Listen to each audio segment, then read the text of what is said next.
Hello to my beautiful collectives out there. Welcome to my channel, Astro Cheryl, and this is your monthly forecast for July 2026. We have made it to half the year just about now, and things are starting to heat up and accelerate as well. So before we get into the personal forecasts, I just want to share with you the upcoming events that are happening for us this month. We have a new moon in the sign of Cancer, and this is happening on July the 14th at 21 degrees. Okay? And we also have Mercury in the sign of Cancer, retrograde, but it will be turning direct on the 23rd, and it'll be in its shadow for another week before it is fully direct. Okay, so we have the lunar nodes that are now in Pisces, on the Pisces Virgo axis, shifting to the Aquarius Leo axis. Okay, and this is a big deal. There's a lot happening with Pluto and Aquarius now, and not only with the North nodes, but during this month, Pluto will conjunct the full moon, and that's in Aquarius happening on the 29th. Okay, so this is like fated karmic energy that is going to be changing us in some way, with it being in Aquarius and Leo. It's about being or offering more to things that are bigger than who you are, as opposed to Leo is about self, okay, and doing all the things for me kind of energy. But this is some impactful energy that is going to change humanity. There is a transformation that is taking place. And for each of you, this will be happening in a place in your chart where Aquarius sits. Okay? And wherever Aquarius sits, Leo is in opposition 180 degrees from that. So it's going to be affecting Aquarius and Leo. But this is going to be some good change for all of the fixed signs: Aquarius, Leo, Taurus, and Scorpio. And this is going to be for the next 18 months that the shine is going to be on these fixed signs. Okay, so be ready so you don't have to get ready. All right, so now we have I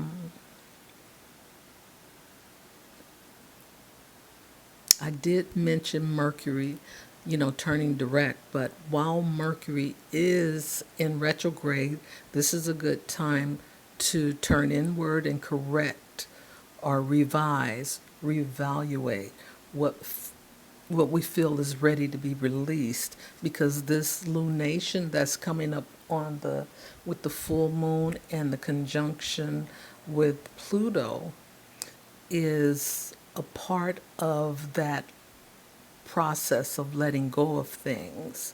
Now, this new moon in Cancer on the 14th is setting us up for giving us the opportunity to redefine, home and belonging,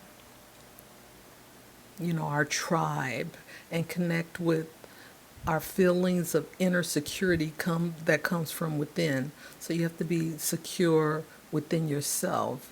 And this has to do with resetting our central nervous system, okay? And this process happens when we allow ourselves to experience the fear and the pain so we can let go of it. And once we see, feel, and understand what those triggers are or overstand, that's when we can take our power back from those old patterns that we've been bound to, let go of old contracts, vows, oaths, bonds that no longer serve us.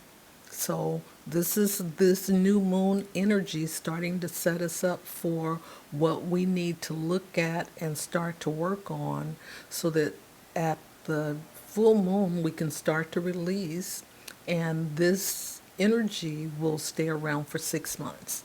But all of this is a process to get us to the next, stage in our own personal revolution, evolution, but not only that, the evolution of the collective societies.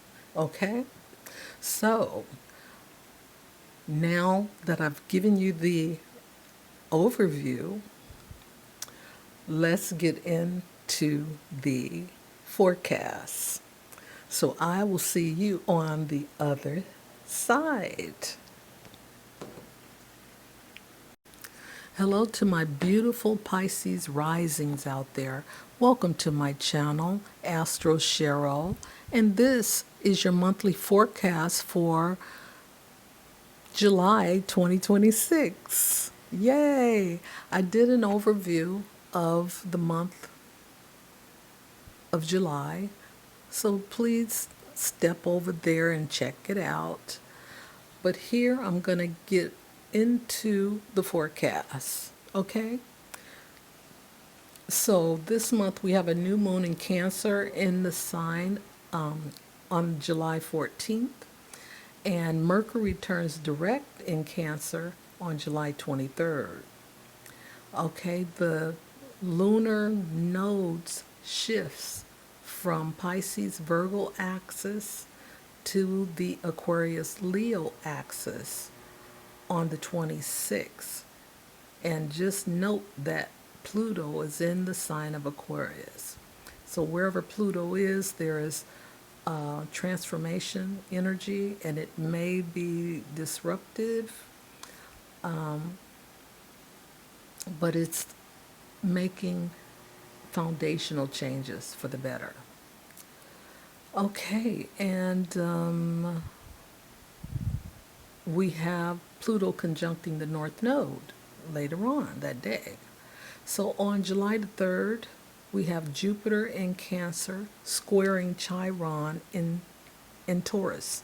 And this is happening in your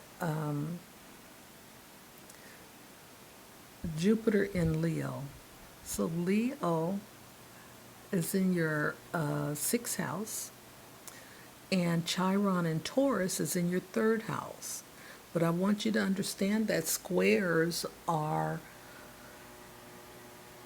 difficult aspects to work with because they are encouraging change and growth. Okay? So if you want to make it an easier experience, then you need to go with the flow. Okay? So your sixth house is your house of daily routine, your health, and your work environment, being of service to others as well. And this is where Jupiter in Leo is expansive at. And Chiron in Taurus is in your third house. Now Chiron is lighting up an old wound that you may no longer be aware of, but it's created patterns in your everyday experience. So this is what this push and pull energy is about, for you to create the balance that you need so that you can recognize what is no longer serving you. Okay? You may experience situations where your confidence and desire for recognition in your daily work health collides with criticism, self doubt, or practical limits in communicating your values. Pressure to perform or to grow faster can reactivate old fears about not being mentally or verbally taken seriously. Okay, so there we have on the 4th, Mars in Gemini conjunct Uranus in the fourth house. Now, Mars is, a take action, leadership, argumentative type of energy, and Gemini has this nervous energy as well. Uranus is about freeing, it's a freeing energy, freeing things from being closed off or being controlled. So it is a fast electric energy that will unexpectedly change something in your life that needs to be changed for the better. Okay? So this transit may bring sudden changes in your living arrangement or household routines. You may have impulsive arguments with family members or housemates. You may want to renovate, rearrange, or fix something quickly at home, and you may receive unexpected insights about emotional independence or personal boundaries. Okay, so this is your private life where this is happening. So on the 9th, we have Venus moving into Virgo in the 7th house of one on one relationships, partnerships, business partners, open enemies, legal contracts, family and friends. Okay, and I did say one on one relationships. Virgo is very practical. Okay, so during this transit, you may be more attentive to small acts of care and support.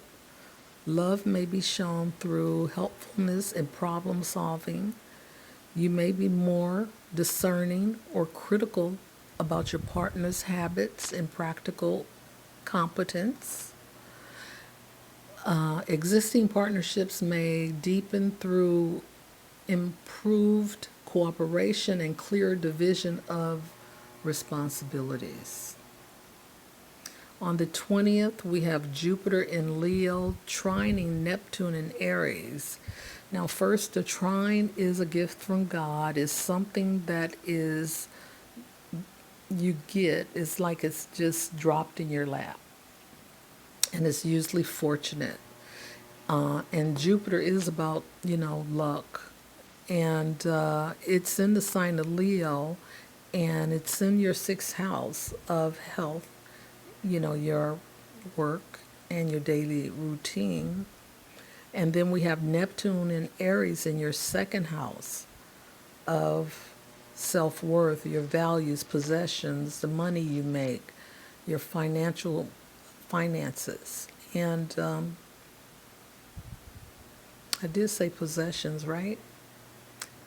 Okay, so those are the two houses that are affecting you starting on the 20th. So you may feel more inspired by work and daily routine. You may feel more creative, bold, and visible at work. And this transit helps you bring imaginative or leadership focused projects into routine tasks. You are encouraged to create income from creative, spiritual, or service oriented sources. Now on the 22nd, we have Leo moving, the sun moving into Leo, and this is happening in your sixth house as well. So the sun in Leo energy can make you feel proud, confident, and leadership oriented. You may feel more focused on getting practical tasks done and being useful. This is a good time to tighten schedules, improve sleep, exercise, and pay attention to stress or fatigue. Okay, on the 26th, the nodes shift from Pisces, Virgo, to Aquarius, Leo. And remember that Pluto is in the sign of Aquarius, okay? So transformation energy is happening for you in your 12th house.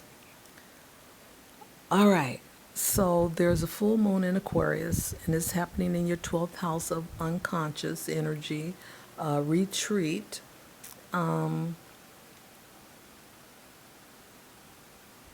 Wow. Retreat. Oh gosh. The 12th house is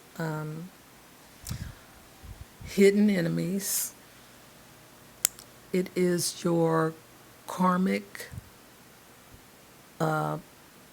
energy is there, those ancestral patterns also, and any ancestral baggage is sitting in the 12th house.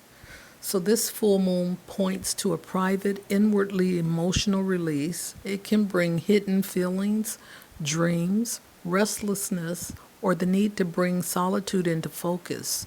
You may feel like pulling back from noise and being alone with your thoughts. Sleep, intuition, and subconscious material may become more active, and emotions may surface in